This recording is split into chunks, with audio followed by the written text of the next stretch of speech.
शाह खूबा तू जान जाना है चेहरा मुल्क किताब तेरा ना बन सकी।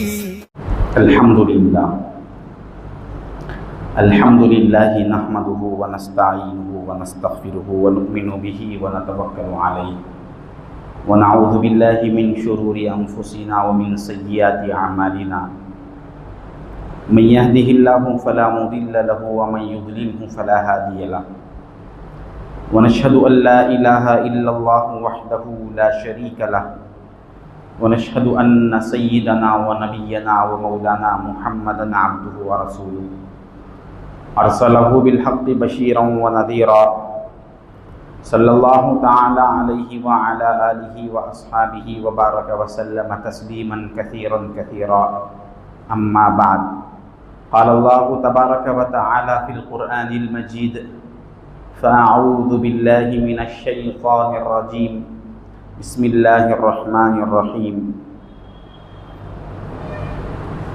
इन्नल्लज़ीना युहाद्दूनल्लाह व रसूलहु उलाइका फ़िल अज़ल्लीन कतबल्लाहु लअग़लिबन्ना अना व रुसुली इन्नल्लाह क़विय्युन अज़ीज़ व क़ाल अन्नबिय्यु सल्लल्लाहु तआला अलैहि वसल्लम फ़मन रग़िबा अन सुन्नती फ़लैसा मिन्नी व क़ाल तआला फ़ी शअनि हबीबिही जलालन व इक्रामा इन्नल्लाह व मलाइकतहु युसल्लूना अलन नबिय्य या अय्युहल्लज़ीना आमनू सल्लु अलैहि व सल्लिमू तस्लीमा अल्लाहुम्मा सल्लि अला सय्यिदिना व मौलाना मुहम्मदिन नबिय्यिल उम्मिय्य व अला आलि सय्यिदिना व मौलाना मुहम्मदिन नबिय्यिल उम्मिय्य अल्लज़ी क़ुरिनतिल बरकतु बिज़ातिही व मुहय्याहु व तअत्तरतिल अवालिमु बितीबि ज़िक्रिही व रय्याहु।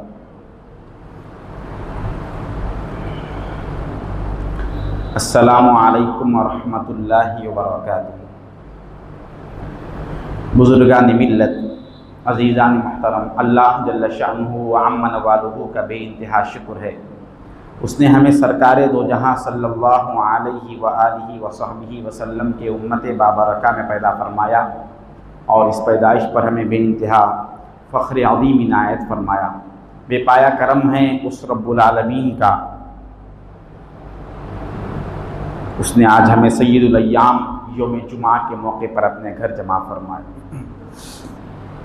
मुहतरम बुज़ुर्गों और दोस्तों,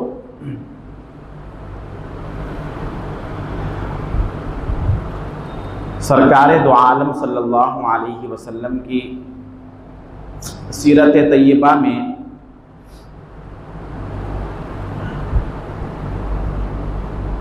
बेशुमार इंतहाई नाजुक तरीन हालात भी पेश आए, जिसमें सरकार दो आलम सल्लल्लाहु अलैहि वसल्लम को बेहद व इंतहा तकलीफ़ हुई। आपको ख़तरनाक से ख़तरनाक हालात का सामना करना पड़ा।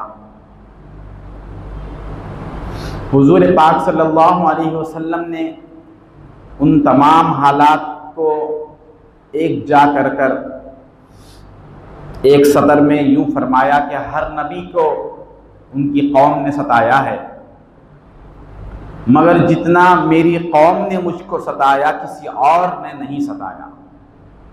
जितना मैं सताया गया हूँ उतना कोई नबी नहीं सताए गए।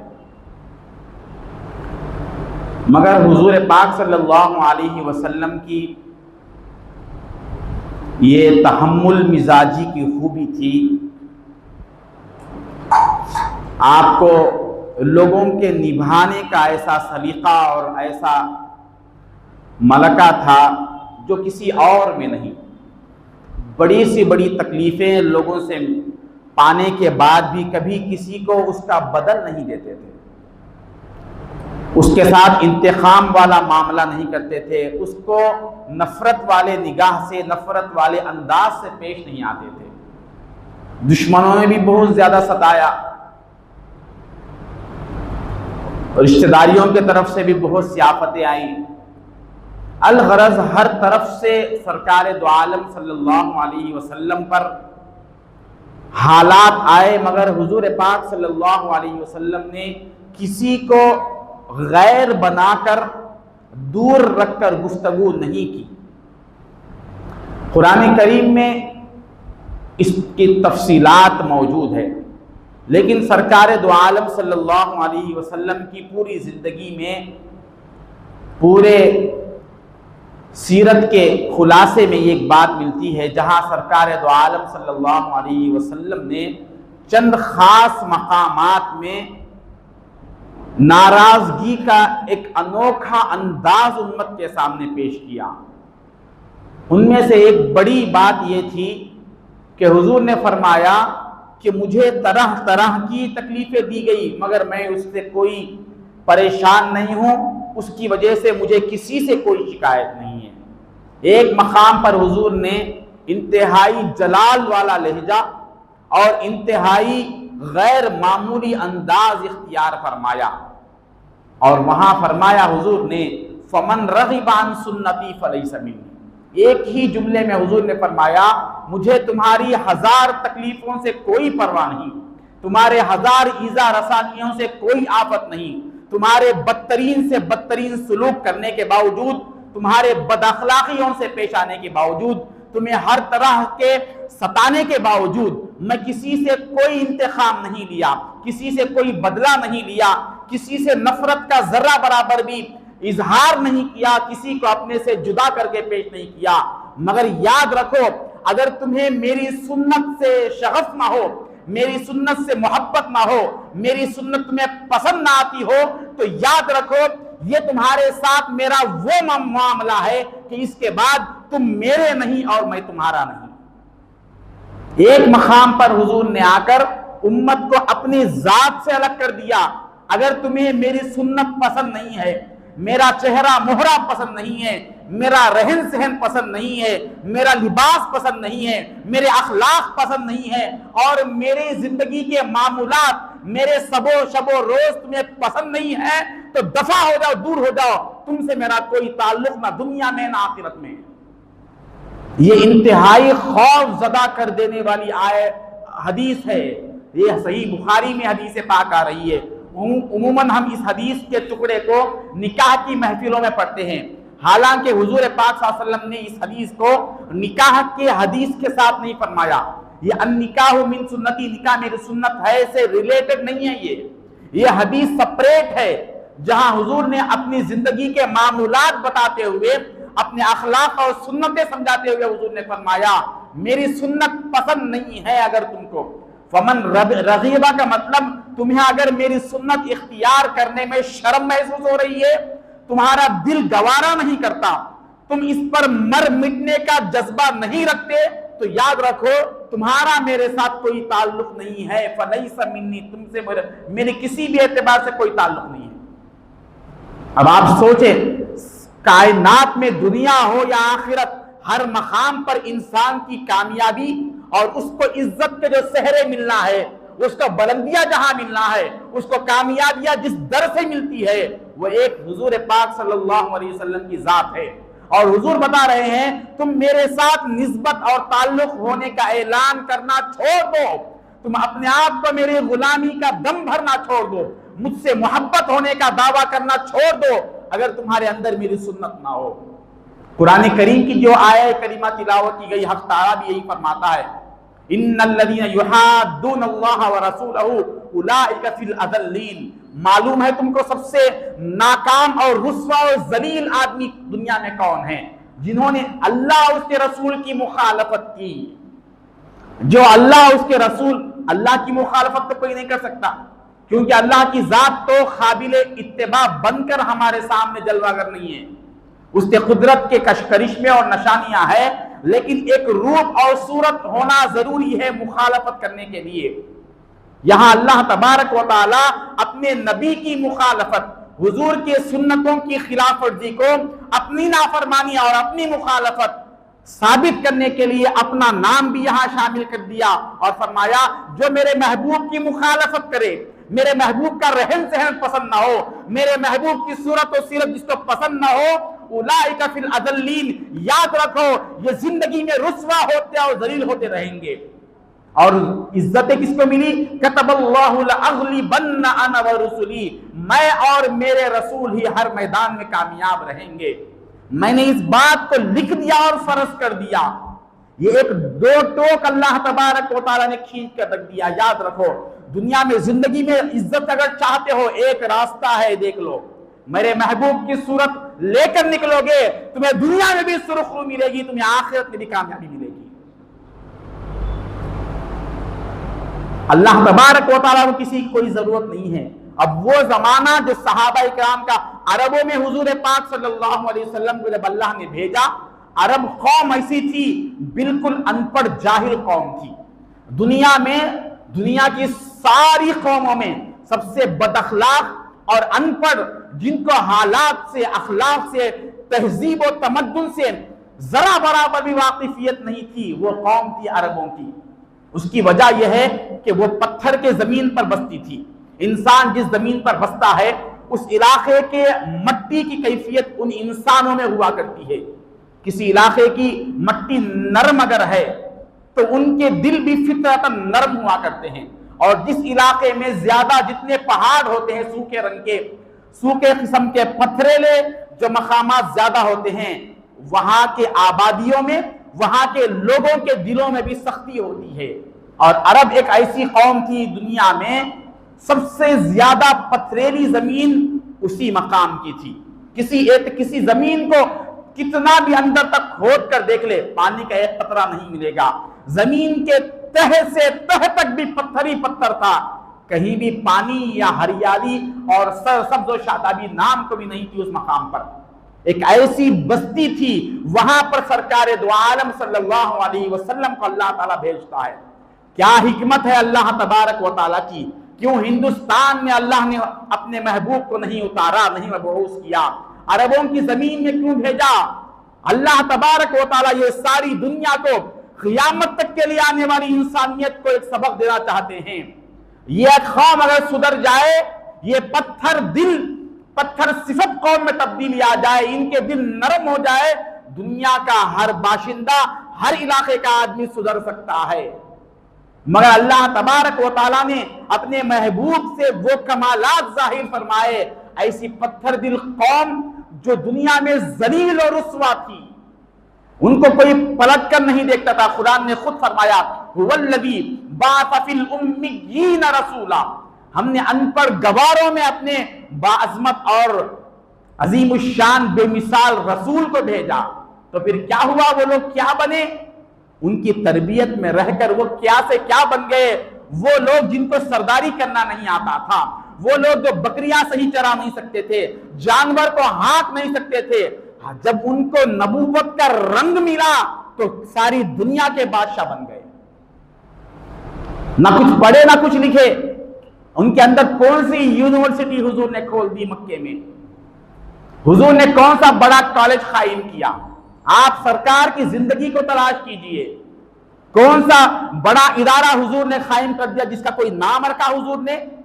न कोई कॉलेज कायम किए, न कोई यूनिवर्सिटी कायम किए। लोग ये समझते हैं कि बच्चा कॉलेज को जाएगा तो अखलाक वाला बनेगा, बच्चा यूनिवर्सिटी में पढ़ेगा, वहां की डिग्रियां लेगा तो ये तहजीब वाला बनेगा। अगर यूनिवर्सिटियों से, कॉलेजों से 4 किताबें पढ़ने की वजह से किसी की जिंदगी में अखलाक आ सकते हैं, वो अच्छा इंसान बन सकता है, तो अल्लाह तबारक व तआला अपने महबूब के जरिए से कायनात में बेमिसाल यूनिवर्सिटी कायम कर सकता था। मगर हुजूर ने किसी इदारे को कायम करके उसकी शनाख्त तो नहीं दी। हुजूर पाक सल्लल्लाहु अलैहि वसल्लम ने इंसानी दिलों पर मेहनत की। वयुज़क्कीहिम वयुअल्लिमुहुमुल किताब वल हिकमा, पहले उनके अंदर तो पाक किया, उनके दिलों को ऐसा पाकीज़ा बना दिया कि सारी दुनिया देखकर हैरत में है आज तक। ना वो कोई पढ़े ना लिखे, उन्होंने सिर्फ ये सीखा, उस जात को एक नमूने के तौर पर देखा और जैसे वो है अपने आप को वैसा ढालते गए, कुछ नहीं किए वो लोग। उनके चेहरा जैसा है वैसा चेहरा अपना बना लिया, उनका लिबास जैसा है वैसा लिबास बना लिया, उनका कलाम जैसा है वैसा कलाम करना सीख गए। अपने सारे तौर तरीके छोड़ दिए, लिबास अपना छोड़ दिया, हुजूर का लिबास इख्तियार कर लिया, चेहरा अपना छोड़ दिया, हुजूर का चेहरा इख्तियार कर लिया, चालो चलन अपना छोड़ दिया, हुजूर के चालो चलन इख्तियार कर लिए। सुबह के पहले लम्हे से लेकर रात सोने के आखिरी लम्हे तक, पैदाइश के पहले लम्हे से लेकर मौत के आखिरी लम्हे तक हुजूर पाक सल्लल्लाहु अलैहि वसल्लम ने जहां जैसा कदम उठाया वैसा कदम उठाकर दिखाया और सारी दुनिया पर छा गए वो लोग। कोई उनका मिसल दुनिया में बन न सका और सारी दुनिया उनके सामने कदम टेकने पर मजबूर हुई। सिर्फ मालूम हो जाता कि आका है वो जहां का गुलाम है, वो तौर और तरीके को देख लेते तो सुलह कर देते थे, सफेद झंडा लहरा देते थे। हजरत सय्यदना अबू बकर सिद्दीक रज़ी अल्लाह तआला अन्हु का दौरे खिलाफत है। मुल्क शाम में ईसाइयों के साथ बड़ी जबरदस्त जंग हो रही थी और वहां पर जो सहाबा थे उनको फौज की कसीर तादाद की जरूरत थी। ऐन उसी वक्त हजरत सय्यदना खालिद बिन वलीद रज़ी अल्लाह तआला अन्हु इराक के किसी इलाके को फतह करने में मसरूफ है, वहां के जंग में आप मसरूफ है। हजरत सय्यदना सिद्दीक अकबर रज़ी अल्लाह तआला अन्हु ने खत लिखा और कहा कि ऐ खालिद, तुम्हें यहां जरूरत है तुम्हारी, तुम वहां से फौरन लौट जाओ और उस इलाके को छोड़ दो, यहां मुल्क शाम फौरन लौट जाओ।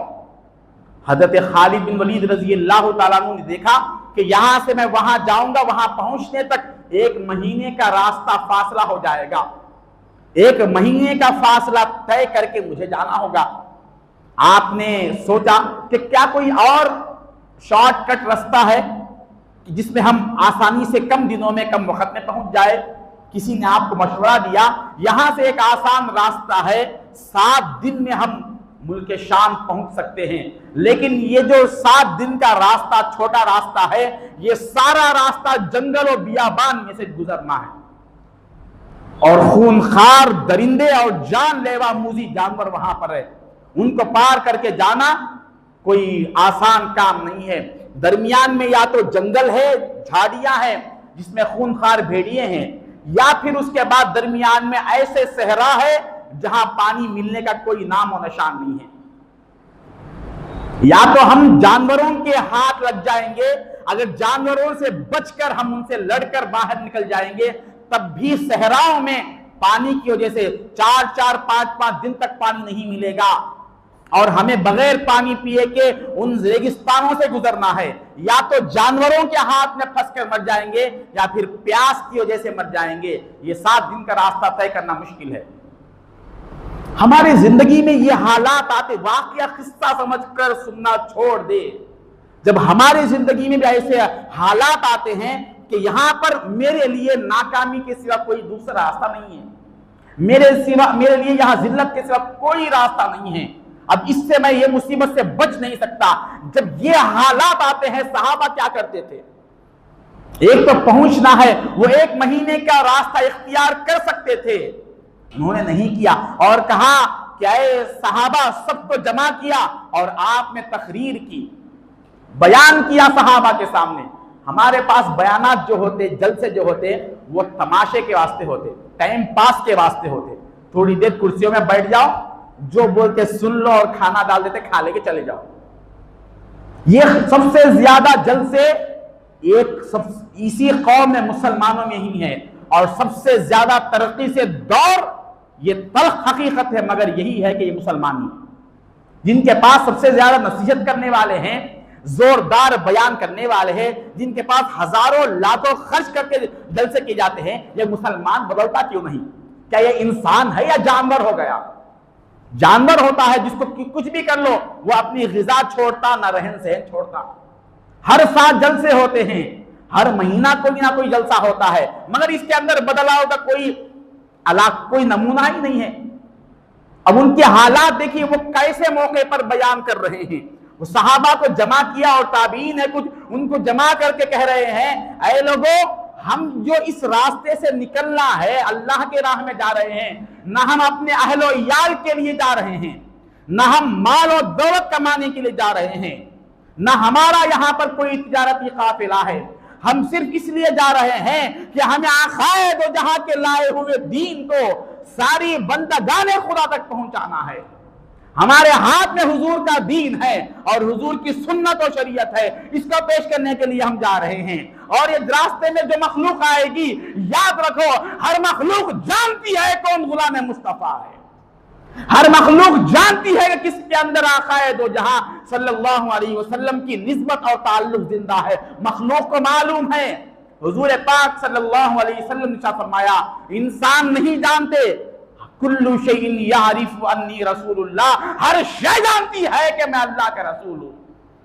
हुजूर को हर शय पहचानती, और जो हुजूर का है उसको भी पहचानती है हर शय। ये कहा चलो हम निकलेंगे, हम अल्लाह के लिए, उसके रसूल के दीन के लिए जा रहे हैं। ये हुजूर ने हमको जिम्मेदारी दी है, बल्लिगु अन्नी वलो आया, मैं मेरा पैगाम जो मैंने हक से लेकर तुमको दिया, तुम दुनिया के चप्पे चप्पे पर पहुंचा कर आओ। हुजूर ने कहा हम फरमाने रसूल को निस्बत रसूल के तहत लेकर जा रहे हैं, कौन रोकेगा हमको, देखेंगे। अगर हम अपनी निस्बत में सही है, ये जंगल और बियाबान हमें रोक नहीं सकते, ये सहरा हमें कुछ नहीं कर सकती, पानी को आसमान से उतरना पड़ेगा, जमीन से उबलना पड़ेगा, अगर हमारी निस्बत सही है। क्या कह रहे, क्या जाम है उनका। मुखलिस जो थे, उनकी जिंदगी सिर्फ इसलिए गुजरती थी, उनकी जिंदगी का, मेरी जिंदगी का मकसद तेरे दी की सरफराजी, मैं इसीलिए मुसलमान, मैं इसीलिए नमाजी। उनकी जिंदगी का मकसद वो था। अगर आए नमाज कर कोई ये गिरा आया, दुकान नहीं बंद कर सकता आज के मुसलमान। सुन्नत रसूल के बारे में हजार बातें बोल लो, डराओ धमकाओ, कैसी बातें बोलो, मैं तो बदलने वाला नहीं हूं, मैं अपनी मनमानी की जिंदगी गुजारूं। कब तक गुजारेंगे मनमानी की जिंदगी? जब वक्त आखिर आएगा, जब मलकुल मौत रूह लेने के लिए आएगा, जब क्या कह देंगे कि चले जा, अब मत आ, मेरे पास अब आने के लिए वक्त नहीं है। या जब कब्र में जाएंगे, फरिश्ते गुर्ज लेकर आएंगे अजाब के लिए, तो फिर कहते कि मैं तुम्हारे मारों के लिए तैयार नहीं हूं। कब तक जो मनमानी चला रहे, कब तक चलेगी ये मनमानी? इसके लिए एक वक्त है, इज़ा जाअ अजलहुम ला यस्तखिरून साअतन वला यस्तक़दिमून। तुम्हारा इख्तियार जो हमने आजमाइश के लिए दिया है, उसके लिए एक एंडिंग टाइम है, उसकी एक इंतहा है। जब वो इंतहा, उसका आखिरी वक्त आ जाएगा, फिर तुम्हारी एक लम्हे के लिए नहीं चलेगी। तुम मालदार रहोगे, इसकी हमें कोई परवाह नहीं, तुम मनसब वाले रहोगे, इसकी हमें कोई परवाह नहीं, तुम्हारे पास सारी दुनिया की सल्तनतें और ताकतें रहेंगी, मगर हमारे एक फरिश्ते के ताकत के सामने न तुम्हारा मनसब काम आएगा, न तुम्हारी जायदाद काम आएगी, न तुम्हारा कोई सल्तनत और कुव्वत काम आएगी हमारे सामने। हजरत सैयदना खालिद बिन वलीद रजी अल्लाह ताला ये कहते हैं, और उस 7 दिन वाले रास्ते को लेकर जंगल के रास्ते से गुजर जाते हैं, और रास्ते में सहरा भी आया, रास्ते में से जंगल के कोई जानवर आपके करीब नहीं आया। आप गुजरते, पूरे जानवर ऐसे सफ बनाकर एक के बाद दीगरे खड़े हुए हैं, जैसे वो उनको सलामी करने के लिए खड़े हुए हैं। ये क्या था उनकी जात में? ये कौन से कहां के पड़े हुए थे? इनके पास कौन सी दौलतें थी? इनके पास सुन्नत रसूल की दौलत थी। ये सूरत को देखते थे तो पहचानते थे कि ये कौन है, किसके है। हमने इसको छोड़ दिया, वहां से निकले, सहरा से जब पहुंचे, 4 दिन का फासला हो गया, 5वां दिन आ गया। जो पानियां भर कर ले गए थे, वो तो खत्म होने को थे, खत्म हो गए थे, लेकिन किसी एक सहाबी या ताबी ने इजहार नहीं किया कि हमें इसकी जरूरत है। प्यास का इजहार तक कोई नहीं किया। लेकिन जानवर भी तो पानी के मोहताज थे। जब वो ताप न ला सके तो जानवर बैठ जाने लगे। हजरत खालिद बिन वलीद ने पूछा कि क्या बात है, जानवर क्यों हिम्मत छोड़ रहे हैं? तो लोगों ने कहा कि अय सिपासालार, अय हमारे अमीर, हम तो बर्दाश्त कर लेंगे, मगर जानवर ये बर्दाश्त नहीं कर पा रहे हैं, जानवर बर्दाश्त नहीं कर पा रहे हैं। हजरत सैयदना खालिद बिन वलीद रजी अल्लाह ताला अन्हु ने फरमाया, क्या मेरे इस जमात में राफे बिन हुमैरा ताई है? क्या मेरे इस जमात में फजल बिन अब्बास है? क्या मेरे इस लश्कर में अब्दुल्ला बिन उमर है? क्या मेरे इस लश्कर में साबित बिन कैस बिन शम्मास है? चंद सहाबा का नाम लिया, कहा ये सब सामने आए, उन सबको सामने बुलवाया, कहा कि तुम अल्लाह की बारगाह में हाथ उठाओ और दुआ करो, मुझे अल्लाह की जात पर यकीन है और तुमने जो आखाए दो जहां की गुलामी को थामा है उस पर मेरा यकीन है। तुम हाथ उठाओगे तो अल्लाह तुम्हारे हाथों को खाली नहीं लौटाएगा।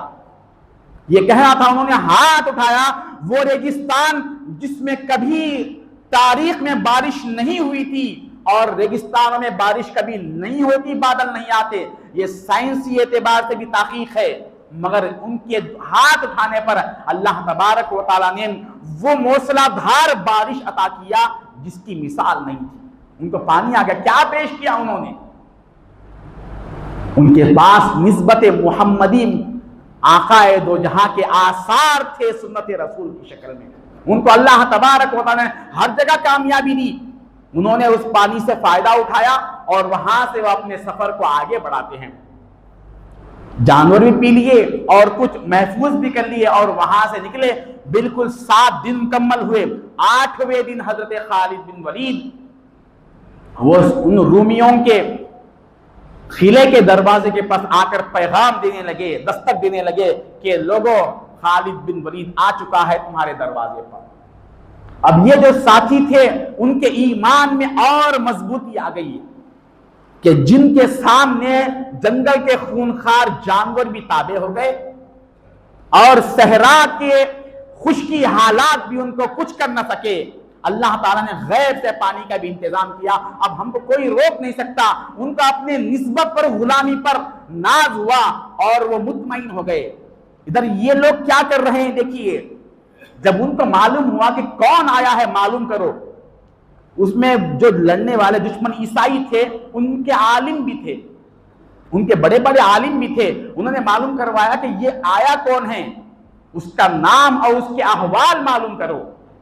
जब नाम और अहवाल मालूम हुए कि ये खालिद है तो उनके उलमा ने कहा कि तुम्हारे लिए अगर जान और माल की हिफाजत चाहते हो तो सुलह कर लो, जंग लड़ने की कोशिश मत करो, इनके सामने कोई जीत नहीं सकता।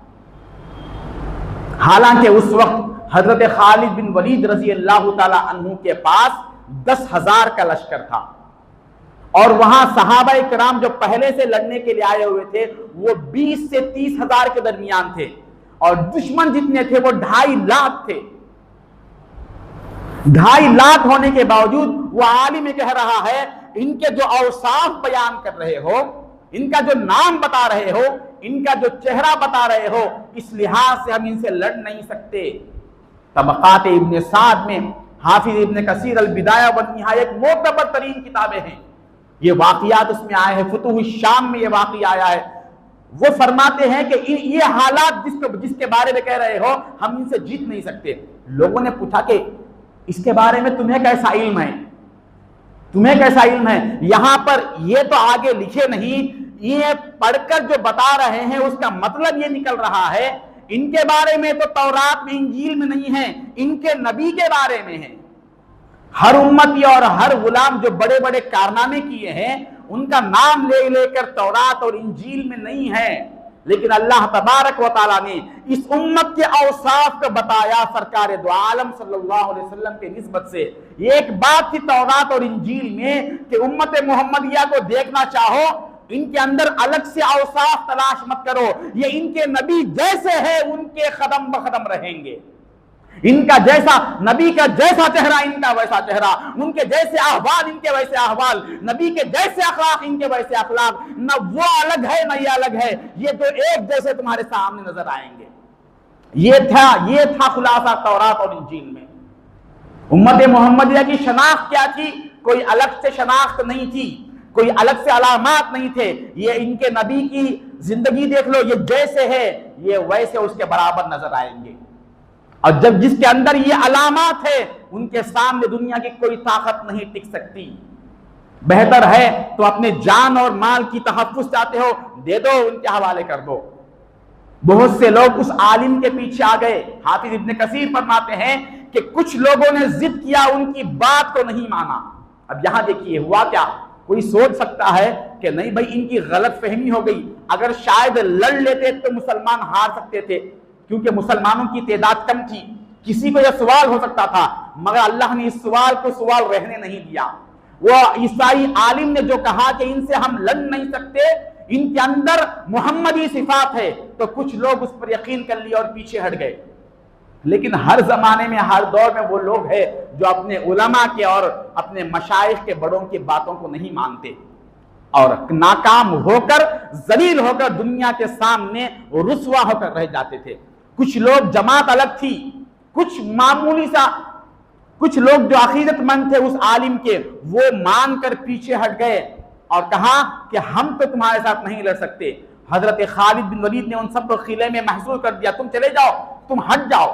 और जो बड़ी तादाद थी उन्होंने कहा हम लड़ेंगे, तुम चाहे कुछ भी होंगे, तुम किसी के गुलाम होंगे, हमें क्या करना है, हमारे पास तो लाखों की तादाद है और अनगिनत तरह तरह के हथियार है, ग़िज़ाएं हैं, तुम्हारे पास तो पानी के सिवा कुछ नहीं है, ना तुम्हारे पास सही हथियार है, ना तुम अपने पास कोई ताकत रखते हो, हम लड़ने के लिए तैयार हैं। वो सारी फौज जो लड़ना चाहती थी वो लड़ती रही, मगर लड़ लड़ के उनमें से कई लोग मरते गए।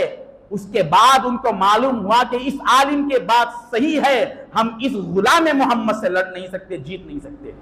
फिर आखिर में लड़ने के बाद उन्होंने सुलह की। ये दुनिया को अल्लाह तबारक व तआला बता रहा है, ये उस दौर की बात नहीं है भाई, वो जमाना ऐसा था। आपके जमाने की बात सुनो, कोई दौर हो, कुरान क़यामत तक है, क्या ईमान हमारा है या नहीं है कि कुरान की हर बात क़यामत तक रहेगी? अरे क़यामत की बात तो दूर, क़यामत के बाद की भी चीज है। क़यामत आकर दुनिया टूट फूट जाएगी, बदल जाएगी, बिगड़ जाएगी, ये कलाम नहीं बदलेगा, नहीं बिगड़ेगा। मैं एक आम जो वाक़िया है किसी किताब का, ये इस तरह का नहीं है। एक शख्स हमारे मालूमात वाला आदमी है, बड़ा अच्छा पढ़ा लिखा है, हर 10th से लेकर वो हर जगह फर्स्ट, अच्छे नंबर, अच्छे रैंकिंग किया, इंजीनियरिंग अच्छा पास किया। अब उसने देखा कि यहां जितने आईटी कंपनीज है, जो भी है, हर एक कंपनी की जॉब उसको मामूली सी महसूस होने लगी। अपनी सलाहियत के सामने उसका ये घमंड था, बल्कि उसकी उम्मीद थी, मैं इससे बड़े बड़े कंपनीज में काम कर सकता हूं और बड़ी तनख्वाहें ले सकता हूं। यहां तक कि इंडिया की कोई कंपनी उसको अपने लायक महसूस नहीं हुई। वो अमेरिका गया और वहां जाकर अपने सारे सर्टिफिकेट्स, अपने कमालात को बताया, तो वो लोग बड़े खुश हुए कि भाई ये शख्स तो हमारे पास रहने का है, यूनाइटेड स्टेट्स में काम करने के लायक है, ये इसको यहां रख लेंगे। तो उसके बारे में सारे बड़े बड़े जो कंपनीज के बेंच पे बैठने वाले जितने भी थे, वो सारों ने फैसला किया कि इसको हम ले लेंगे, मेंबर ऑफ बेंच बना लेंगे इसको। ये सब बातें तय हो गई। उसके बाद सारों ने एक शर्त रखी कि भाई तुम्हारे चेहरे पर थोड़ी सी दाढ़ी है, तुम्हारे सनदे, तुम्हारे सर्टिफिकेट है, तुम्हारी जो भी तुम्हारा परफॉर्मेंस है, इसमें ये सब बेहतर से बेहतर है, तुम्हारे तजुर्बे सब अच्छे हैं, एक चीज से एतराज है, वो दाढ़ी निकाल दो। उसका सीईओ था, उसने ये बात कही, अगर ये निकाल दोगे तो हम ये तुम्हारी जो ये नौकरी है ये पक्की समझो, और हर महीना तुम्हारे लिए तनख्वाह जो होगी वो 4 लाख रुपए होगी। इंडिया के 4 लाख रुपए वो महाना कमाएगा। जब एक तरफ उसने 4 लाख को देखा और दूसरी तरफ इस दाढ़ी को देखा, सुन्नत रसूल, अरे इसकी क्या अहमियत है, उसने सिर्फ ये शर्त रखी, हम तुमको बिल्कुल ले लेंगे। दुनिया भर के वर्ल्ड वाइड लेवल से उसके अंदर शेयर्स लोगों के शामिल थे। उसने देखा ये कंपनी कभी खत्म होएगी नहीं, इसके शेयर्स के वैल्यूज घटेंगे नहीं, ये हमेशा तरक्की पर रहेगी। मैं थोड़ा दाढ़ी निकाल दिए तो क्या हुआ, इसकी क्या अहमियत है, नमाज तो पढ़ लूंगा ना। वो दूसरा दिन आया और बिल्कुल क्लीन शेव होकर उसके पास आकर, सीईओ के पास आकर बैठ गया और अपनी नौकरी पक्की करवाने के लिए तैयार था। जब उसने देखा तो बड़ा खुश हुआ और कहने लगा, जरा मुझे तुम्हारी नौकरी के उस पेपर पे मैं साइन तो करूं, उससे पहले तुमसे एक बात पूछ लेना चाहता हूं। वो ये है कि ये जो दाढ़ी तुम रखते हो मुसलमान, इसकी वजह क्या है, इसके पीछे हिकमत क्या है? उसने कहा कि ये हमारे नबी का तरीका है, सुन्नत है, वो रखते हैं, हम भी रखते हैं। इसका दर्जा क्या है, हैसियत क्या है? उसने कहा हमारे पास ये वाजिब है, जरूरी है बहुत। अगर कोई हमारा मस्जिद का इमाम या खतीब उसके पास ना हो दाढ़ी, तो हम उसको मुसल्ले पे जाने नहीं देते। ये इतनी अहमियत की चीज है। अगर उसके बगैर कोई नमाज पढ़ा दिया तो नमाज को लौटाने का हुक्म है। तो उसने हंसकर कहा कि इतनी अहम चीज जिसके बगैर तुम्हारी इबादतें नहीं होती। अरे दाढ़ी सुन्नत हुजूर की है, नमाज क्यों नहीं हुई, क्यों नहीं सोच रहा मुसलमान? इबादत तो अल्लाह की कर रहा है, सुन्नत हुजूर की छोड़ दिया तो नमाज अल्लाह की इबादत क्यों रद्द हो गई? किसी मक्तबे से जाकर पूछ लीजिए आप, बगैर दाढ़ी का आपका इमाम आकर 2 रकात नमाज पढ़ाए, जितनी महफिल है, हजारों की अभी इज्तिमा हो, सबको नमाज इयादा करना, लौटाना जरूरी है। अरे दाढ़ी तो इबादत नहीं, अगर ये दीन नहीं, नमाज तो अफजल इबादत है। अरे अफजल इबादत है, अल्लाह के बागा में खड़ा हुआ है, मगर सरकार दो आलम की सुन्नत नहीं है, तो उसकी इबादत के बारे में शरीयत ये कहती है तेरी ऐसी 1000 नमाजें रख ले, जरूरत नहीं है जिस नमाज में मोहम्मद रसूलुल्लाह ना हो। वो ये कह रहा है, ये हमारे पास इसकी अहमियत ये है। तो उसने पलट कर कहा, तुम्हारे पास तुम्हारे नबी से बढ़कर कोई दर्जा नहीं है। अल्लाह का जो ताल्लुक तुमसे होने की चीज नमाज है, वो भी इसके बगैर नहीं हो सकती। ऐसी चीज को तुम अगर ठुकरा दिए, ऐसे नबी से अगर तुम बेवफाई किए है, तो क्या गारंटी है कि हमारे कंपनी के साथ बेवफाई नहीं करोगे? उतनी बड़ी जात, ना तुम्हें इबादत का ख्याल रहा, ना मजहब का ख्याल रहा। जो तुम्हारा मुहसिन है तुम्हारा नबी, वो काफिर कह रहा है, ईसाई कह रहा है, वो क्रिश्चियन कह रहा है हमने सुना है कि तुम्हारे नबी बहुत रोते थे रातों में तुम्हारे लिए, और उस नबी के आंसुओं का कोई एक खतरा भी तुम्हें अपनी दाढ़ी पर इस तरह से शेव करने से नहीं रोका, उसका एहसास नहीं है। तो क्या गारंटी है कि तुम्हारे पास हमारी कंपनी का कोई एतबार रहेगा? हम किस भरोसे पर तुम्हें ये जॉब दे? लिहाजा यू आर रिजेक्टेड, तुम्हारा ये जॉब तुमको नहीं दिया जा सकता, तुम वापस चले जाओ, तुम्हारे सर्टिफिकेट, तुम्हारे कमालात सारे लेकर वापस चले जाओ। तुम इंजीनियर बनने के काबिल हो, मगर एक गुलाम बनने और वफादार बनने के लायक नहीं हो, इसमें तुम फेल हो गए। जो यहां फेल हो जाता है, जिंदगी के हर शोबे में वो फेल है। अजीजान मोहतरम, बात सिर्फ खुलासा ये है, हमारी जिंदगी के सारी इज्जतें आकाए रोजा, ये तो जाहिरी सुन्नतों के बारे में पहले आज कर रहा हूं, कम से कम नजर तो आओ वैसे जैसे गुलाम नजर आता है मोहम्मद मुस्तफा का। उसके बाद अल्लाह तबारक व तआला के कमालात, उसके बाद अल्लाह की इज्जतें जो एक बंदे मोमिन की को मिलती है दुनिया और आखिरत में, देखिए क्या उसको मजा आता है। अल्लाह हर अपने महबूब को दुनिया में भेजा, इसलिए भेजा मैं हर एक में अपने महबूब को टटोलना चाहता हूं। हमारी नमाजें, सारी इबादतें, अल्लाह ताला कुरान में कहीं इबादतों की शक्ल बयान नहीं किया, सिर्फ इबादत ये फर्ज है फरमाया। नमाज फर्ज है तुम पर, कैसा पढ़ना मेरे महबूब से सीखो, जैसे पढ़े हैं तुम वैसे आकर खड़े हो जाओ। तुम्हारे झुकने उठने में, तुम्हारे उठने बैठने में, तुम्हारे तिलावतों में मेरे महबूब को मैं देख लूंगा तो मैं इसको कबूल कर लूंगा।